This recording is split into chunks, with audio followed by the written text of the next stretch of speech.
What happens when the most marketable athlete in women's basketball gets left off the Olympic team? Apparently, heads roll. I'd rather watch paint dry. I'd rather watch dirt just be moved around. Because Caitlin Clark's not on the team. If she's there, it's appointment TV. You people, whoever did this, honestly, hey, take your brain, put it in a museum, and study it for how dumb you are in what can only be described as karma in action. USA Basketball has announced a complete overhaul of its selection process following the Caitlin Clark Olympic snub, and people are getting fired. Sue Bird is now in charge, and suddenly the path to Los Angeles 2028 looks very different for the Indiana Fever star. The aftermath of this decision is something nobody saw coming. So what really happened to Cheryl Reeve and the U.S. Olympic Committee? If you're excited about Caitlin playing in the Olympics, comment CC 2028 down below. The Olympic Committee had their reasons for leaving Caitlin Clark off the team. Or at least that's what they wanted us to believe. According to Jen Rosati, the selection committee chair, the decision was purely based on basketball criteria. Experience mattered. International play mattered. Marketability and popularity, not part of the equation. Remember during the Olympics, the person from either South Korea or Japan were, holding up the Caitlin Clark sign. Team USA looked at that gentleman and said, $sign, $sign. These people over there in Japan, these people over there in South Korea, they're not paying for Team USA to come and watch you, but they'll pay for a Caitlin Clark. In fact, they are so strong about voicing that they'll pay for Caitlin Clark. They'll come to the Olympic game holding a sign that says, You guys remember. Wait, what? You're telling me they ignored the single most electric player in women's basketball who just happened to break nearly every NCAA scoring record? A player who transformed the entire landscape of women's basketball in less than a year? Make it make sense. And it's not just about popularity.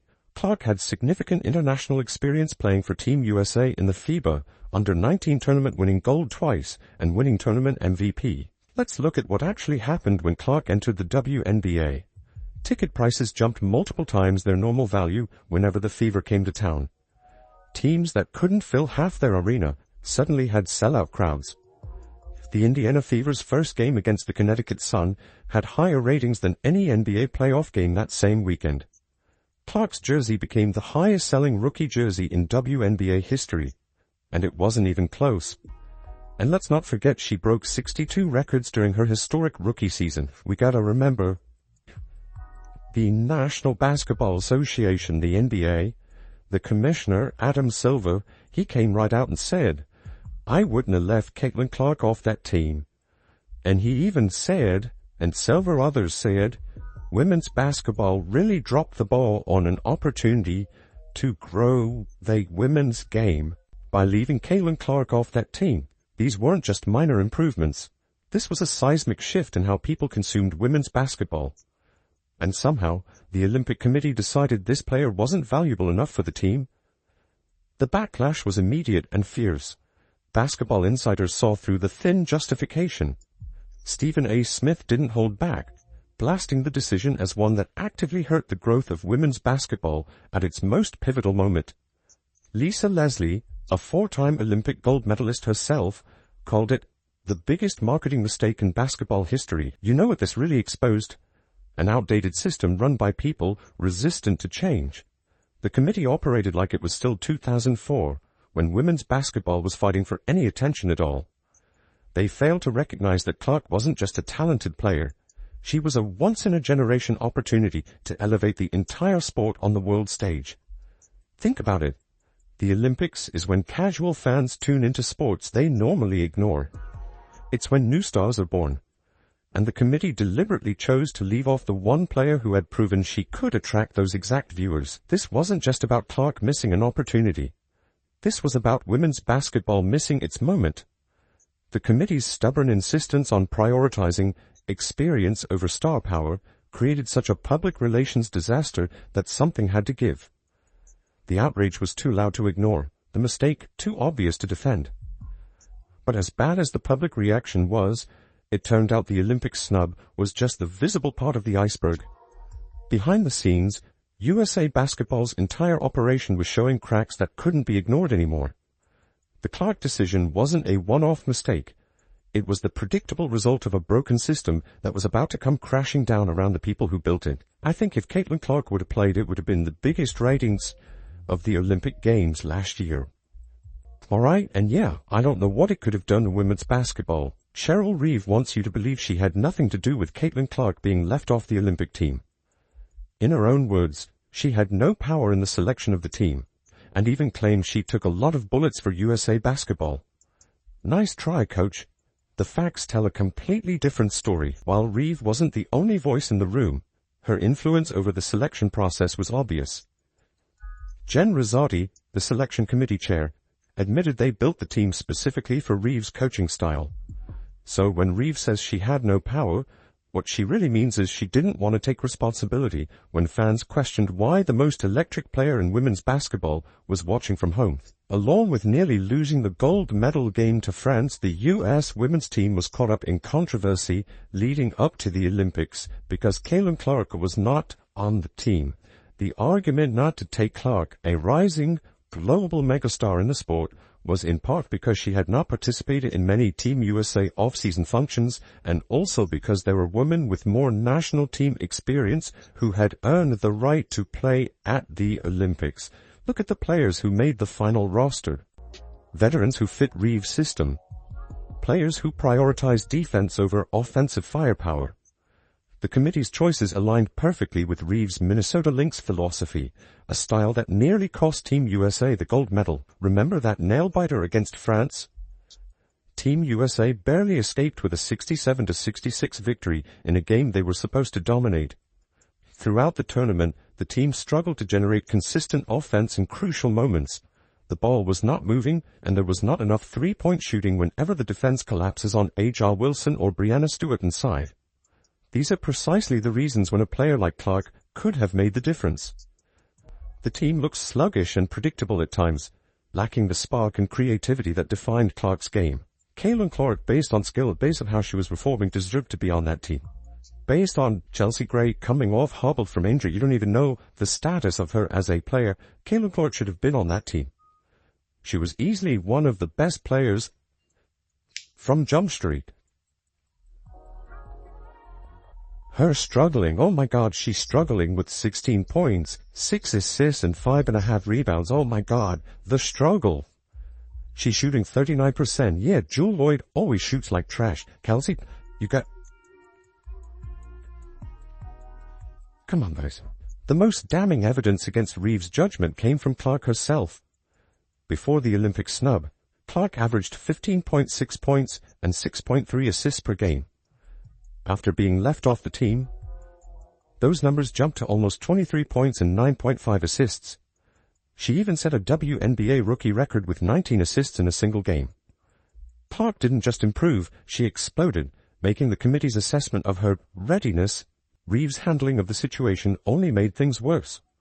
When a reporter asked about Clark's Olympic future after a game, Reeve snapped back, "Why the hell would I answer a national team question?" She was literally wearing her Minnesota Lynx gear at the time, clearly separating herself from Olympic responsibilities when the questions got uncomfortable. This wasn't just about one bad decision. It was about leadership that refused to adapt to the changing landscape of women's basketball. Team USA won gold, sure, but they nearly blew it. The combination of Reeve's questionable roster decisions, the team's underwhelming performance, and her prickly attitude toward valid criticism created the perfect storm. Something had to change. USA Basketball couldn't continue with a system that prioritized tradition over talent and marketability. The Clark controversy didn't just expose flaws in the selection process. It revealed fundamental problems with how USA Basketball approached team building altogether. The fallout wasn't just about replacing one coach or adding one player. It demanded a complete reimagining of what Olympic basketball could be. Sue Bird is expected to be announced as the managing director for the USA women's national team for the 2028 Olympic cycle. She will take on what is known as the Grant Hill role, selecting player rosters and coaching staff. And for those of you who aren't too familiar with the WNBA or the women's side of Team USA, and Grant Hill's a little bit new in this role, Jerry Colangelo role. Jerry Colangelo, the godfather of Team USA basketball from 2005 to 2021, picking, I want him, I want him, I want him, I want him. USA basketball just dropped a bomb on the entire women's Olympic program. Sue Bird, 5-time Olympic gold medalist, 4-time WNBA champion, an absolute legend of the game, is taking over as managing director of the women's national team. This isn't just a new face at the top. It's a complete overhaul of how Olympic teams will be built moving forward. The announcement, initially reported by The Athletic and confirmed by several sources, marks a fundamental shift in power. Bird won't be part of some vague committee making suggestions. She'll have direct control over both player selection and coaching decisions. Sound familiar? It should. This mirrors exactly how the men's team operates under Grant Hill, who's held the position since 2021. As financial opportunities for women grow in the sport and in marketing, USA Basketball wanted to make sure it was doing everything possible to ensure the allure of playing major international events remained strong, and a phone call from Bird is going to go a long way with players. One source close to the USA program said, "Think about what this means. No more mysterious committee decisions behind closed doors. No more coaches claiming they took bullets for decisions they supposedly didn't make." The buck stops with Bird. If she wants Caitlin Clark on the team, Clark will be on the team. Period. What makes Bird perfect for this role isn't just her basketball IQ, it's her marketing savvy. She understands what sells tickets and grows the game. Bird has publicly acknowledged Clark's unique appeal, saying, Caitlin, in particular, her long-distance threes. I always said this, we finally got the antidote to dunking. She also recognized that Clark snapped people out of this trance that was very negative towards women's basketball. Sue Bird is taking over as managing director of USA Basketball. And this is done in a model of the men's way of doing it. Okay? She will have the say over who makes this team. That's not just praise. It's recognition of Clark's marketability. Bird gets it. She understands that while traditional basketball skills matter, star power matters too. The Olympics isn't just about winning gold medals, though that's obviously the goal.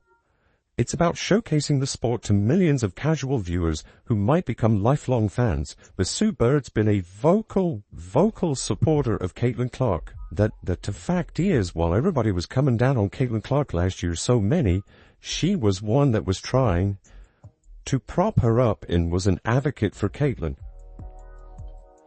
I do not think you will. Caitlin Clark will not make that team next time, I can tell you that. Bird also brings credibility with current players that nobody else could match. She competed alongside or against virtually every established star in the league. She knows who works well together, who elevates teammates, and who shrinks in big moments. That insight is invaluable when building an Olympic roster. The timing of this announcement isn't coincidental. USA Basketball watched the Clark controversy unfold and saw how it damaged the program's reputation. They witnessed a gold medal game that was way too close for comfort. They recognized that continuing with the old system wasn't sustainable as women's basketball enters its golden age of popularity. Bird's new role is a major change for USA Basketball. Previously, the women's team and coaching staff was named by committee.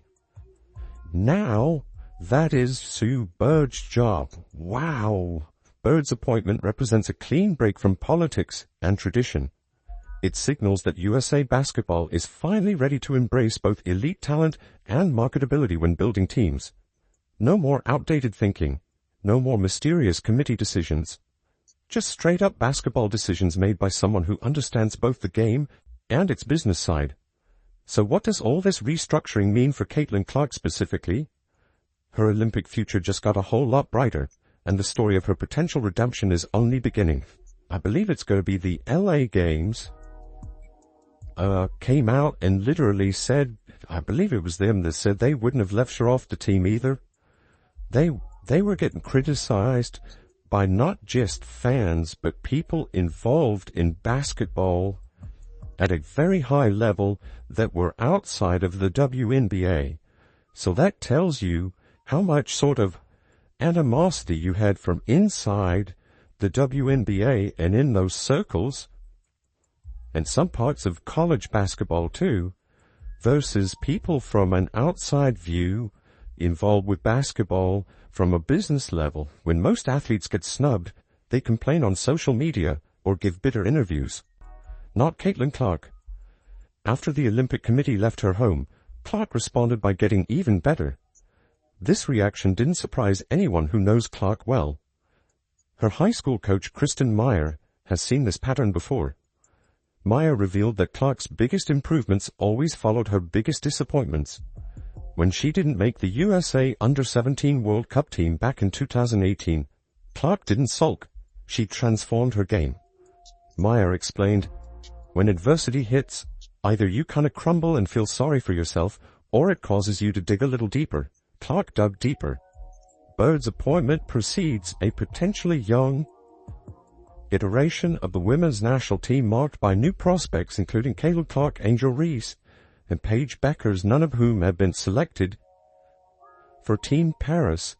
There are questions regarding a number of veterans returning, including guard Chelsea Gray and center Brittany Griner. We gotta remember that old guard, and I think it was fraudulent as hell. The same thing happened after Iowa's unexpected second-round exit in the NCAA tournament. Each setback became fuel for her development. It's almost like Clark needs these moments to reach new levels. The Olympic snub might be the biggest motivator yet. By the time the Los Angeles Olympics roll around in 2028, Clark will be 26 years old, right in her basketball prime. That's the sweet spot where physical ability meets mental maturity. The Indiana Fever is already building around her, adding pieces that complement her unique skills. With every season, Clark's game will evolve as she masters the professional level. The Clark of 2028 will likely be a more efficient scorer, a craftier passer, and a more capable defender than the version we see today. Los Angeles 2028 also creates the perfect storm for Clark's Olympic debut. Hollywood, Celebrity Row, primetime television. The marketing opportunities are endless for someone with Clark's appeal. USA Basketball would be crazy not to capitalize on having the face of women's basketball. Imagine the storylines if Clark shares the court with Angel Reese and other rivals-turned-teammates. Their competitive history would add another layer of intrigue to the Olympic tournament. These ready-made narratives would bring casual fans to women's basketball in unprecedented numbers. With Sue Bird calling the shots, Clark won't just make the team, she'll probably be the centerpiece. Bird understands both basketball excellence and star power. She knows what Clark brings to the table goes beyond stats. It's about growing the game globally. What started as an Olympic snub has accidentally created the foundation for something much bigger. Instead of being one of several stars on the 2024 team, Clark now has a chance to become the face of USA basketball for an entire generation. Sometimes the most painful rejections lead to the most satisfying redemption stories, and I think we all expect Caitlin Clark to make it. I'm sure the NBA expects Caitlin Clark to make it. When the commissioner of the league, that is really the boss of Kathy Engelbert, and he is, let's not get confused, when he comes out and says it was a great miss for women's basketball to have left Caitlin Clark off the team, you better make sure you get her on the team. Sometimes the biggest mistakes create the best opportunities. What started as a controversial Olympic snub has completely transformed USA basketball. The old system is gone, replaced by Sue Bird's vision for the future. Bird clearly appreciates Clark's unique skills. This recognition suggests Clark won't just make the 2028 team, she'll be central to its identity. The wait until Los Angeles might feel long for Fever fans, but it's setting up the perfect redemption story. By 2028, we won't remember the snub. We'll be watching Clark lead Team USA to gold. If you're excited about Caitlin playing in the Olympics,